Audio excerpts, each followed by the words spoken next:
How old are you? 14. Great.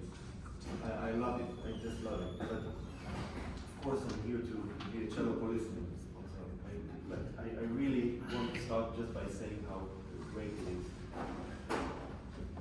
Do you know what Sturm und Drang? Storm and thought. Yeah, you know, in Haydn's time, there was kind of a movement. It's called Sturm und Drang. Mozart was part of it, Beethoven, Haydn, Papa Haydn.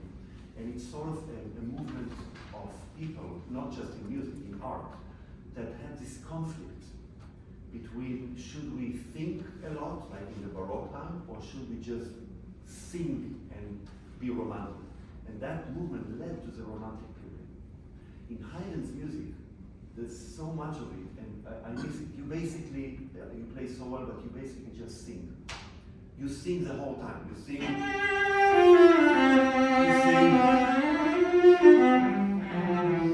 Sing. It's great.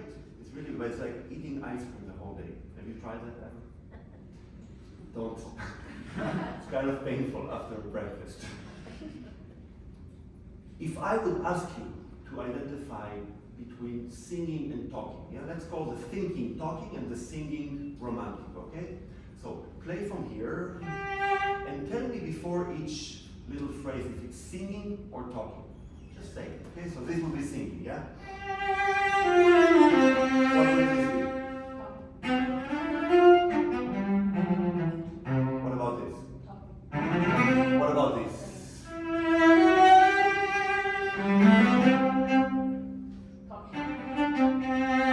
What about this?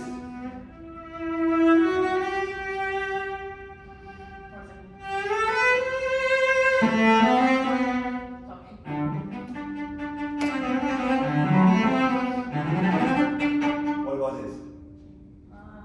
Talking. Singing? Yeah. I mean, we both think the same. However, you did only ice cream. Can you now say it and do it? Verbalize what you just said, but do it yourself, not me. Should I also say it before I talk? Absolutely. Okay. Give an order and do it. Sing! And you sing. Talk! And you talk. So you're giving the order out? No, you will give yourself an order. No. Sing! You have to say it. Sing! Yes! Then talk! Talk! Talk is bold. Yeah? Sing is bold. Everything is in your bow. We'll talk about how to do it. But the first thing I want you to understand, it's not just juicy singing. We should talk when we play, especially in that time. This Sturm und Drang, this conflict, is all over that music.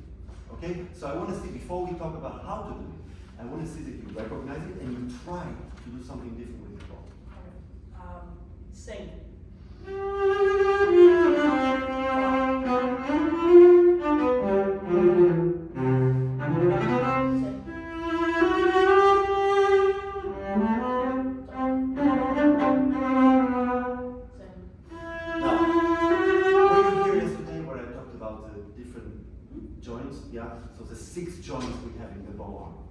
Let's just start to zoom in to talking and singing, okay? Talking would be 1, 2, 3, and 4. Singing would be mainly 6 and 5. So what I call in my studio, you know this dance? Kind of. So we call it in my studio the chicken wing. You know, chicken wing? So cellist chicken wing is really important because it creates the cello lungs, the air in your playing. So when you think of singing, think of activating joint number 5 and 6, which is your shoulder and your elbow, those two. So when you sing, it's much more movement of bigger joints. When you talk, it's much more tongue, which is your little joints. So when you sing 5 and 6, now I talk with my fingers. Fingers, 5 and 6. Fingers. Now I'm exaggerating, but can you now identify not only with saying it and feeling it, but also with doing it physically? Oh. So stop between each character. Sing. Yeah, but I want to see how you your shoulder creates the movement also on the up bow. Yeah?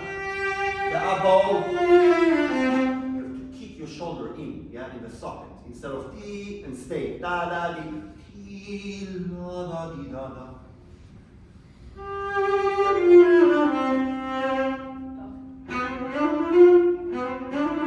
Bravo. Fingers. Now, the more movement we create, you know, if I take my hand, let's say I have a brush and I paint the wall, I don't take shadow. If I paint locally, I don't react with my body. If I paint much bigger, my butt on the chair starts moving. My hips starts reacting. So the more I move my bigger joints, the more my body should react. So when you sing, you never do that. You have amazing feeling and ability. You have it all, but physically you're not helping it. So when you speak, your body, your entire system should not react. But when you sing, you're moving the brush much more. Can you react to it with your body? So you do this.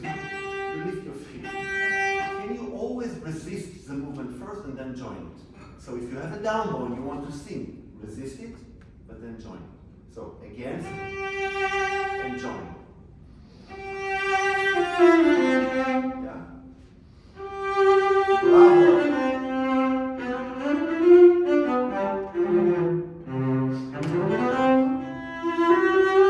Not with your feet, no. That looks good for publicity photo. Doesn't sound good. Sound is created, you were here yesterday, by what two main factors? Weight, Yeah, weight, gravity, and like lateral, movement. That's simple. I mean, there are a lot of sub-concepts to it, but it's basically weight and how you move the weight. It's not pressure. Yeah? So if you want to move gravity, you need to gravitate somewhere. If you lift your feet, you can't gravitate. See, I'm holding.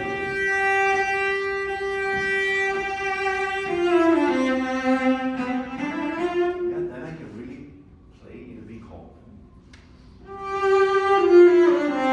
Good.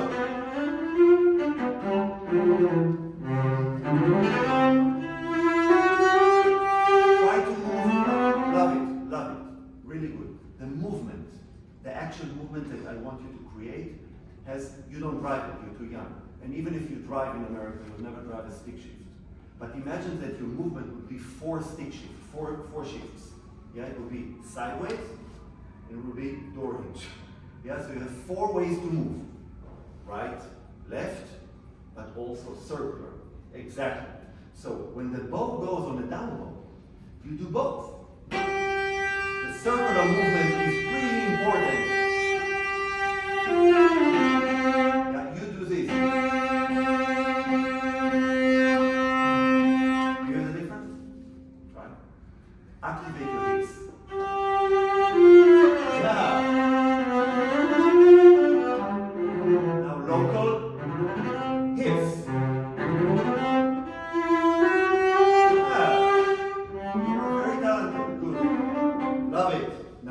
Let's start the piece, but start it once for me in a different key.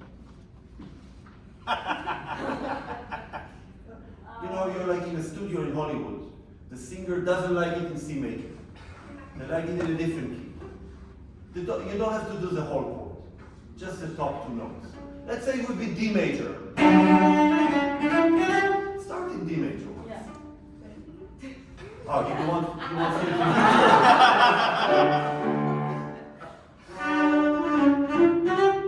Okay, E major, E major.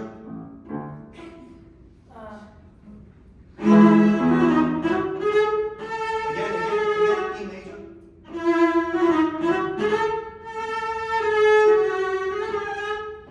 Left.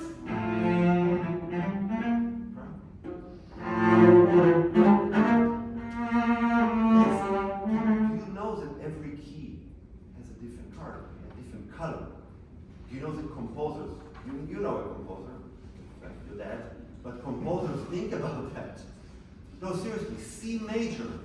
has significant character.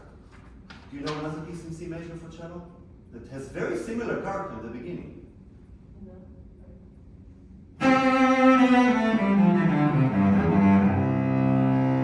What could be more, heroic than this beginning?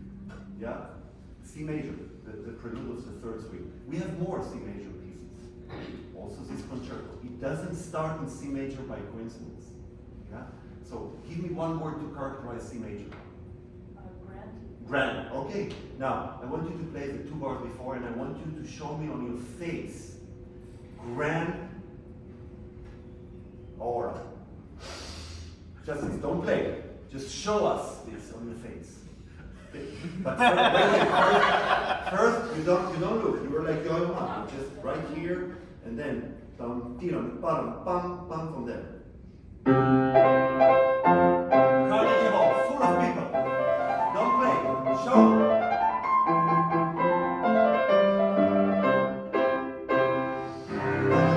don't want to play. Bum, bum. Okay. Show me the characters that you are going to play. Yeah, yum, bum, bum. Just play yum, bum. Yes. Now, no, I'm serious. Now, do that and just breathe. Don't play it. Dum, dum. Inhale with a circular movement. Dum, dum, dum. Now, when you inhale air, it's a circular motion. If you inhale for C major, when you play F major, if you play D, also.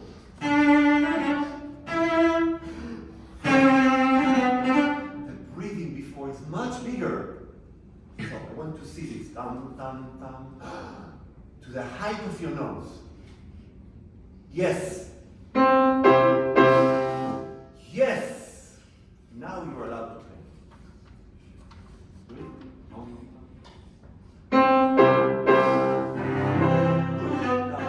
Remember the exit signs? Yeah. From yesterday?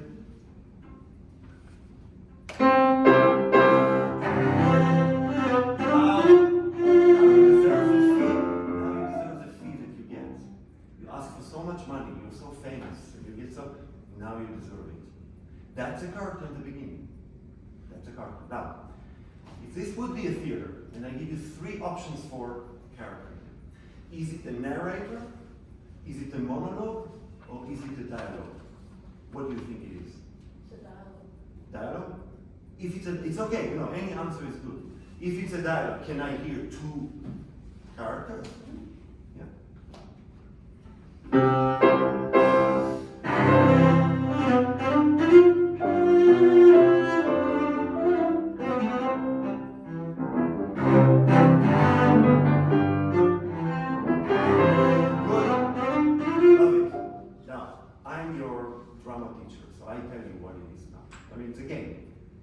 You're narrating a story. Okay? The story starts here. That's where it starts. Yeah?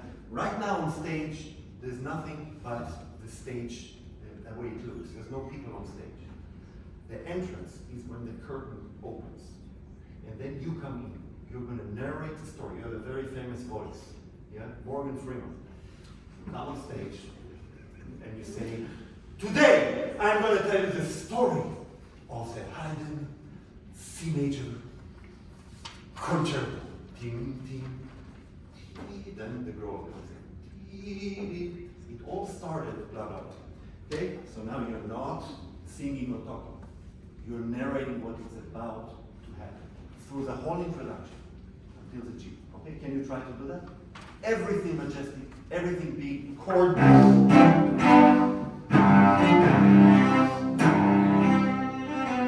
Yeah, big, big, big, and then you will show us also the small. Okay? So here is a curtain opens, give us 2 bars. Now take your hands away from the child.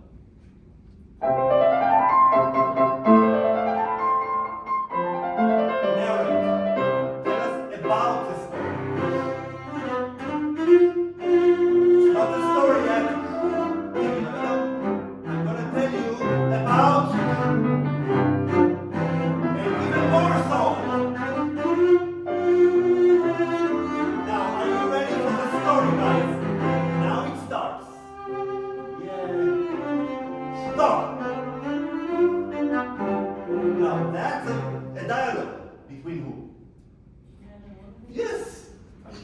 I think so too. But yeah, see, now it's not just ice cream, my friends. Now we have a meal. We have an aperitif. Yeah, it's a story about something. And now comes the main dish. It has beautiful 2 characters on it. That's more interesting.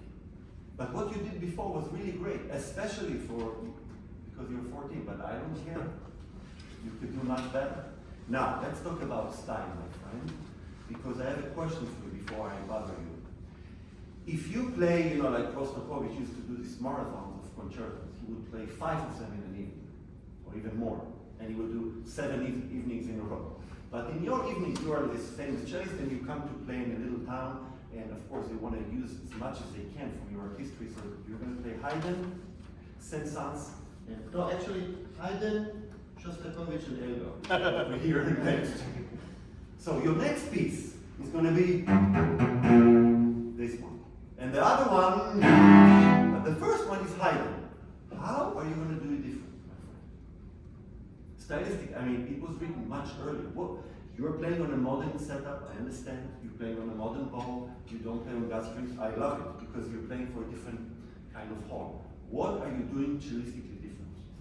I could play like lighter with more buoyancy in the sound to bring out the contrast between like Shostakovich and Elgar, which are like heavier. Sounds legit. Yeah. What else?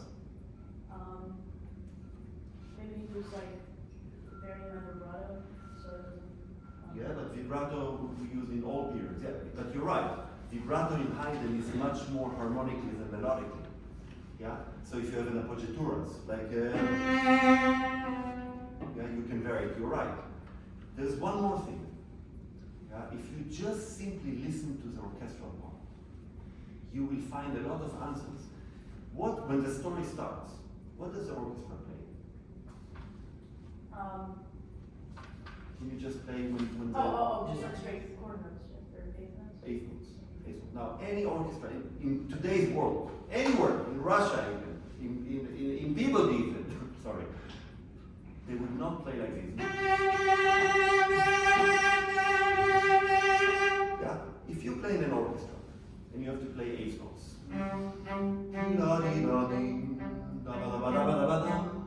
how would you play it? Can you show me?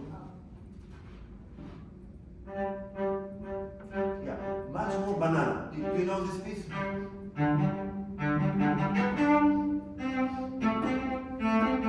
Now, cellist, what do we do? Do we play it here?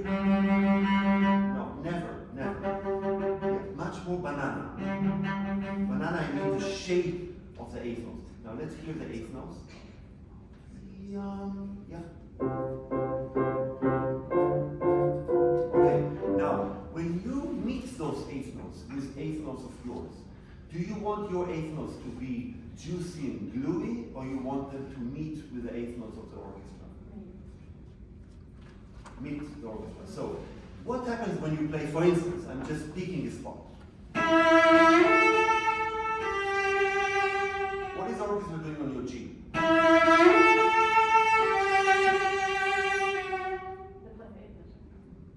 You do what many cellists do. We play it. That's Elgar. That's Elgar.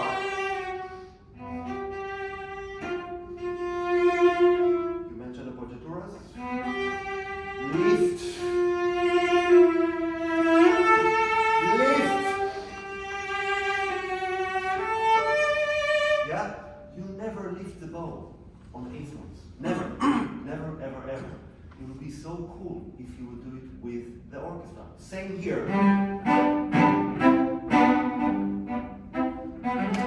You do. Do you know any first values in chamber orchestra these days where the orchestra is so good that will play in Haydn and then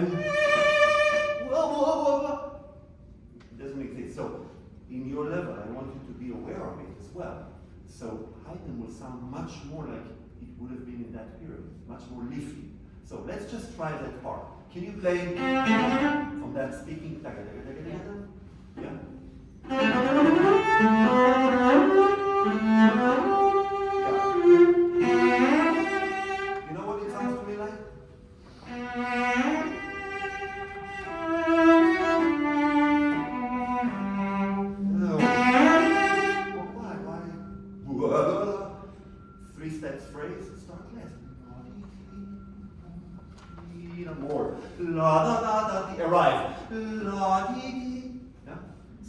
from there.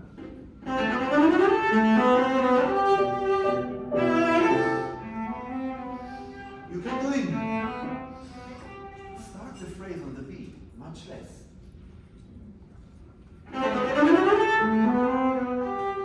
Lift the bow. Electric shock. Yes. And arrive. Level.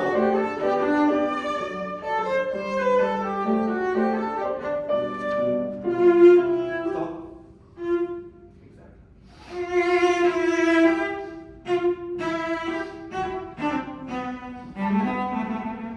You need. Would you ever finish a phrase in a Mozart symphony? No. We do it because it's there, we just listen to recording, whatever. We don't, it's classical. Classical is about bowing and gentle and respect and dignity. You do it very well. Can I hear it again? Yeah. Lift. Lift. Now, arrive. I'm sorry to go back to the technique. That's 5 and 6, the joints. That's where we use the stick shift. Now you could change the articulation when you do the echo. But I want movement when you sing. Can you start from the A now? Yeah, it's too tight. No, your shoulder. See, shoulder is a bone in a socket. Move it. Move it up and down.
But that was really good. That was really good. I wish we could go through the whole movement because it's really fun and cool. But let's go to, we played the game of keys. Yeah? Now in the development, we are on the dominant. Yeah? What's the difference between G major and C major? As far as character. What's the difference between...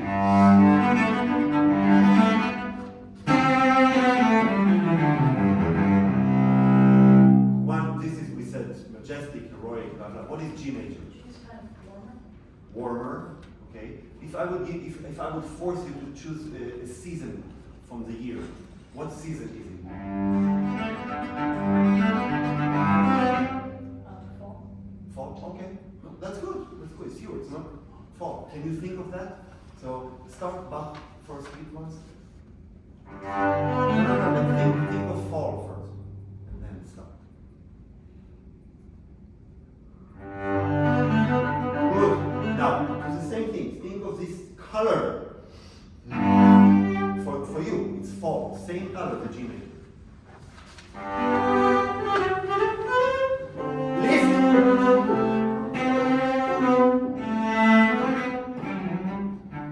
Now, there's another important issue for Haydn that I really want you to take care of. I don't know how many Haydn quartets you've played in your life, but I think Haydn is the Seinfeld of classical music.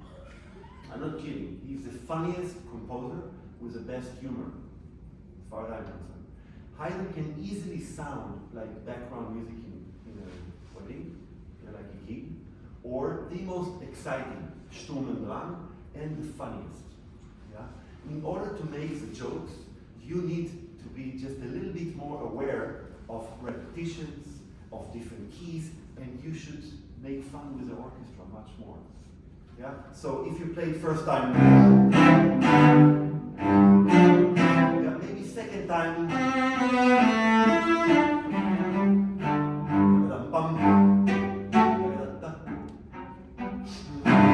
do something now, do not tell them. And if they take the pencil in the rehearsal, tell the conductor, maestro, don't write it down. I don't know what I'm doing. I don't know. Listen. Okay? So I don't want you to know. I want you to start now. Fall character. And when you do this repetition, can you be much more creative? Much more creative. Yeah? Even make yourself laugh. I would have loved to see you smile once in this beautiful, funny moment. Yeah? Yeah.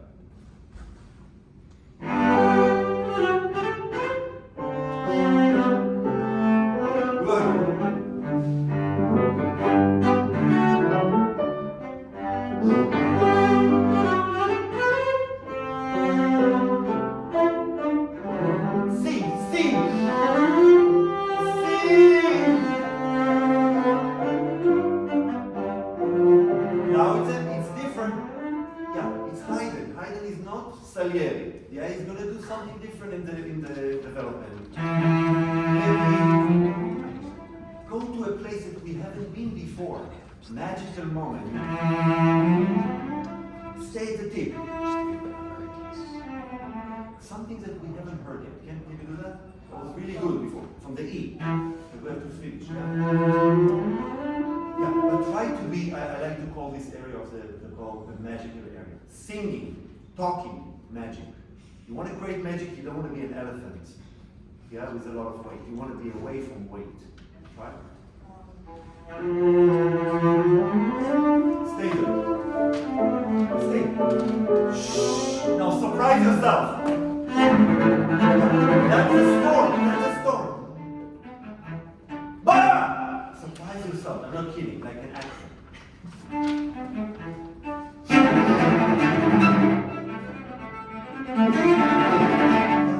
Storm and drum, not background music for wedding. Yeah, E from the E. Keep.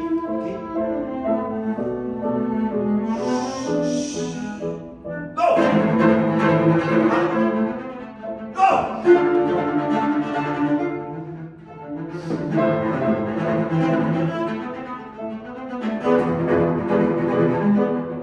Now, follow bass.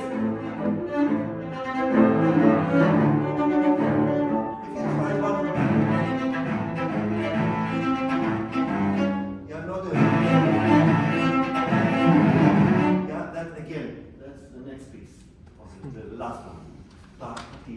The orchestra playing. Your fellow cellist right there, singing in the section, as I said yesterday, the one that hates you, with yours is solo, they're playing, but not so happy. The other joins these things. Can I hear the bass progression much more?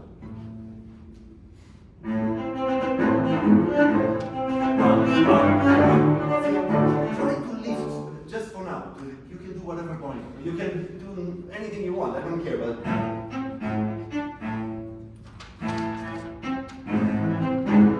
so it sounds with the bass. Listen to the bass chords. Can you play?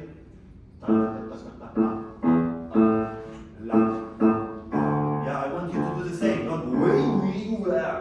Right?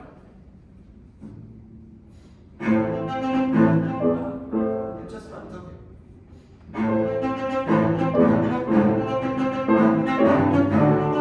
Okay, just to give you an idea now, let's jump to the recapitulation, please. And here there's also another little joke. I know we have to stop, but just 2 more minutes. There's a little joke you can do here just before your entrance. Do you know where the recapitulation starts? Where?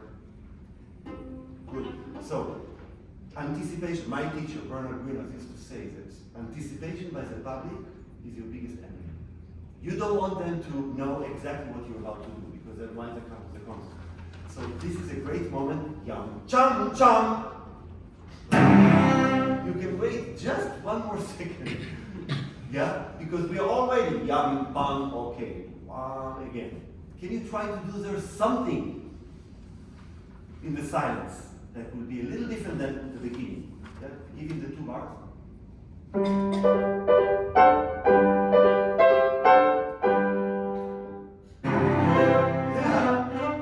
Good. Now, because Haydn is not Salieri, yeah, in his recapitulation, it will not be the same. So, go to magical area. I need at least one moment in any speech, by the way. It doesn't have to be musical speech. Any speech, you know, if it's Obama or Clinton or king or queen, there will be a magical moment in the speech. You know, they'll say, we went for war and I had your support. And then my son-in-law died. You know, there will be a moment for a great speaker. You have to find that moment. A suggestion, this is a great one. Bring us to the table for a chair rather than give us the ice cream. Yeah? Play from here. Go to the tip.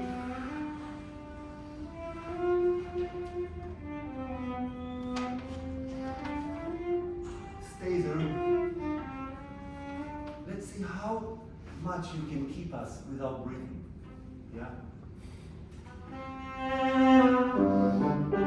But just for me, try now at the tip.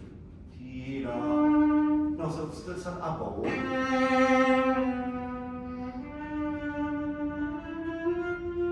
so da da. Ti. Yeah, but with the orchestra. Okay,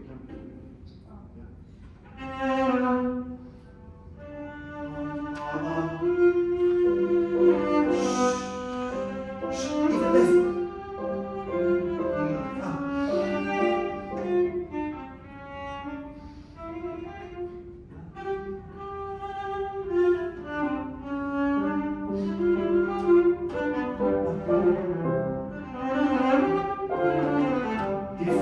Different, make a joke. More.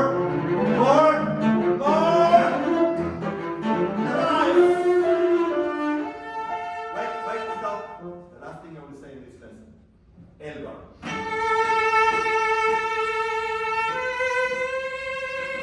That's Elgar. What is the orchestra playing there? Exactly. Do you want all of them to do it with you? Why? No, my friend.